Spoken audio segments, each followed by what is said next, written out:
हमारे भैया इंद्रिय जी की पावन कथा है। दास को भी शाम को आपका दर्शन करने पहुंचना है।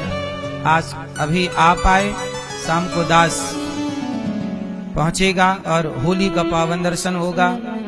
तो आपको कथा में ना लेट हो, इसके लिए आपकी वाणी सुन लेते हैं, आशीर्वचन ले लेते हैं और इसके बाद आगे की चर्चा को भगवान के श्री चरणों में समर्पित करेंगे। भैया हमारे पूज्य इंद्रिय जी। श्रीमद् भागवत जी को बारंबार प्रणाम। व्यास मंच को सुशोभित कर रहे हमारे व्रजमंडल के गौरव एवं सब वैष्णव वृंदों को भगवत भागवत सनातन के मार्ग से जोड़ने का जिनका बहुत श्रेष्ठ योगदान है, ऐसे हमारे गौरी गोपाल आश्रम के पूज्य महाराज जी हमारे अग्रज हैं। ऐसे श्री अनिरुद्धाचार्य जी महाराज को बारंबार प्रणाम। व्यास मंच के समीप विराजमान समस्त विप्रवृंद, भागवत जी की सेवा में विराजमान समस्त गंधर्वजन, विराजमान समस्त संत वृंद और आप सभी श्रोता भाई बंधु, सबको जय श्री कृष्ण, जय सिया राम, जय श्रीमन नारायण, जय जय श्री राधे। ठाकुर जी की बड़ी कृपा है। होली के पावन पर्व पर हर वर्ष श्रोत मुनि स्थान पर कथा का क्रम होता है और भारतवर्ष में जिन्होंने अपने विशेष भागवत जी के योगदान से इस भूमि को कृतार्थ किया, वे सब यहाँ पूज्य महाराज जी के वार्षिक उत्सव में सेवा करने के लिए आते हैं। अत्यंत प्राचीन और अत्यंत श्रद्धा का ये स्थान श्रोतमुनि है। मैं और भी पहले भी यहाँ के कार्यक्रमों में आया हूँ। ये सौभाग्य है हमारा। आज यहाँ पूज्य महाराज जी की कथा चल रही है, दास की भी कथा फोगला में चल रही है। हम तो 2 जगह कथाओं में और होते हुए यहाँ आए हैं। अब यहाँ से 2 जगह 3 जगह श्रोता बन के अब खुद वक्ता बनने जाएंगे। यहाँ से वहां पर कथा भी है, फिर उत्सव भी है। आज आपको भी वहां पर उपस्थित होना है। हम ज्यादा कुछ तो कह के अतिशयोक्ति नहीं करेंगे, पर एक ही बात कि हम भक्तों ने जब ठाकुर जी के सन्मुख प्रेम प्रस्तुत किया तो ठाकुर जी ने मन में विचार किया, ये प्रेम इतना प्रिय है इन भक्तों का कि ये तो हृदय में धारण करना है। पर तभी ठाकुर जी ने विचार किया कि हृदय में तो श्री प्रिया जी बैठी हैं, श्री राधा रानी बैठी हैं, तो भक्तों को फिर हृदय में कैसे बैठाऊं। तब मन में विचार किया कि हृदय में नहीं तो शीश पे बैठाऊंगा। तभी ठाकुर जी ने विचार किया कि शीश पे तो तुलसी जी विराज रही हैं, हृदय में प्रिया जी हैं, तो इन भक्तों का प्रेम लिया कहां जाए। तब हम भक्तों को ठाकुर जी ने चरण प्रदान किए, बोले आप सबरो प्रेम यहां दो। और हमारे द्वारा प्रस्तुत किए गए वो सारे प्रेम जब चरणों में जाते हैं, तब करार विंदेन पदार विंदम मुखार विंदे विनवेशयंतम वटस्य पत्रस्य पुटे शयानम बालम मुकुंदम मनसा स्मरामि। वट के पत्र पर जो चित्र आप देखते हैं, छोटे से गोपाल जी अपने पैर को अंगूठा पी रहे हैं, क्यों? वो हम सब भक्तों के द्वारा प्रकट किए गए प्रेम ही ठाकुर जी फिर उसको अंतःकरण में, हृदय में और उदर में धारण करते हैं, उसी का पान करते हैं। पर जब होली आती है तब ठाकुर जी सर्वांगीण अंग प्रस्तुत कर देते हैं। बोले अब चरण भी तुम्हारे, अब गाल भी तुम्हारे, अब नाक भी तुम्हारी, अब सिर भी तुम्हारो, मुकुट भी तुम्हारो, जहां रंग चाहो वहां लगाए दो। तो ये केवल वसंत पंचमी से और आने वाली पूर्णिमा तक ये 40 दिन 50 दिन हमारे व्रजमंडल के ये ठाकुर जी सबको प्रदान कर देते हैं कि मैं सबरो तुम्हारा हूं, जहां चाहो वहां रंग लगाओ। ये होली के बाद अधिकार नहीं है ठाकुर जी के गाल पकड़ने का, होली के बाद अधिकार नहीं है ठाकुर जी की बेणी पकड़ने का, ठाकुर जी के हाथ पकड़ने। हम भक्त हैं, हमको मर्यादित होकर केवल चरण ही छूने हैं, लेकिन एकमात्र ये होली के दिन ही ऐसे हैं जब ठाकुर जी सर्वांगीण अंग प्रस्तुत कर दें स्पर्श करने के लिए। ऐसी होली में अब आप कहेंगे कहां स्पर्श हो रहा है, तो श्रीमद् भागवत जी के जो 12 स्कंद हैं, ये सर्वांगीण अंग ही है ठाकुर जी का। जब व्यास जी व्यास मंच से श्रीमद् भागवत श्रवण कराते हैं, सर्वांगीण अंग का स्पर्श भी होता है, श्रवण भी होता है, हृदयांगम भी होते हैं। इसी भाव से आपकी असली होली तो कथा सुन के ही मन रही है।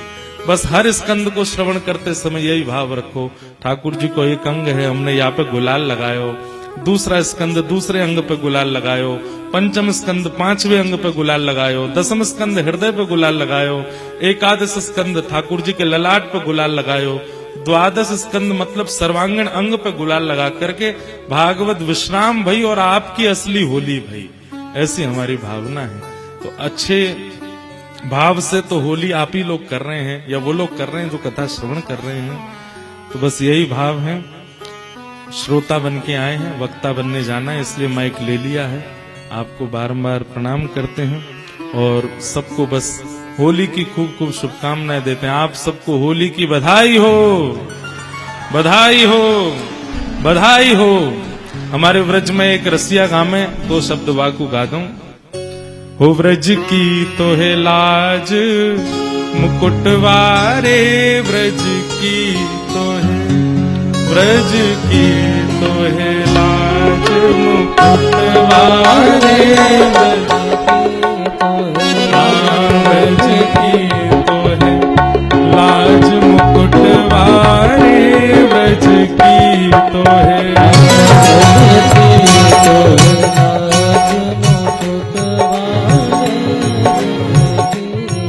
हरे हरे व्रज की हरे व्रज की ओ लाज मुकुटवारे, व्रज की व्रज की तो है लाज मुकुटवारे, व्रज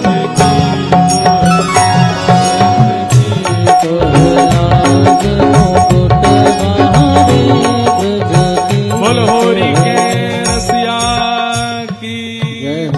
सब ब्रजवासी लाला सो कहने, लाला तू बरसाने होरी खेलवे जा रो है, नेक नाक मत कटवाए आइयो, या व्रज की लाज तो पई है मुकुटवारे, ऐसो ऐसो खेल के आइयो होरी में कि बरसाने वारे का पूरा विश्व देख के आनंदित रह जाए। और ठाकुर जी ने ब्रजवासी की बात मानी, ऐसी होरी खेल के आए कि आज पूरे व्रज में, पूरे विश्व में होरी हजारों लाखों लोग खेलें, पर रसिया हमारे केवल ठाकुर जी हैं। बोलो होरी के रसिया की। सबको बारंबार प्रणाम, व्यासपीठ को वंदन, अपनी वाणी को विराम। जय श्री कृष्ण। राधे। अबे आज्ञा ना मिले लाला, आपके चरण को पकड़ूं, जगन्नाथ जी को तो याद कर लो। तो आप जगन्नाथ जी, आपके द्वारा जगन्नाथ जी के नयनन को चका नयन। तो आप गाओ संग में, जगन्नाथ जगन्नाथ चका नैन, चका नयन, जगन्नाथ चका नयन, चका नयन। नीला चलवारे तू न संभाले तो हमें कौन संभाले, न संभाले तो हमें कौन संभाले, तू न संभाले तो हमें कौन संभाले, तू न संभाले तो हमें कौन संभाले। ओ जगन्नाथ जगन्नाथ चका नैन, चका नयन, जगन्नाथ जगन्नाथ चका नैन, चका नयन। नीला चलवारे तू न संभाले तो हमें कौन संभाले, हो तू न संभाले तो हमें कौन संभाले, हाँ तू न संभाले तो हमें कौन संभाले, तू न संभाले तो हमें कौन संभाले। मेरे प्रभु जगन्नाथ जगन्नाथ चका नैन, चका नयन, जगन्नाथ जगन्नाथ चका नैन, चका नयन। नीला चलवारे तू न संभाले तो हमें कौन संभाले, तू न संभाले तो हमें कौन संभाले, हमें तू न संभाले तो हमें कौन संभाले, तू न संभाले तो हमें कौन संभाले। जगन्नाथ महाप्रभु की जय।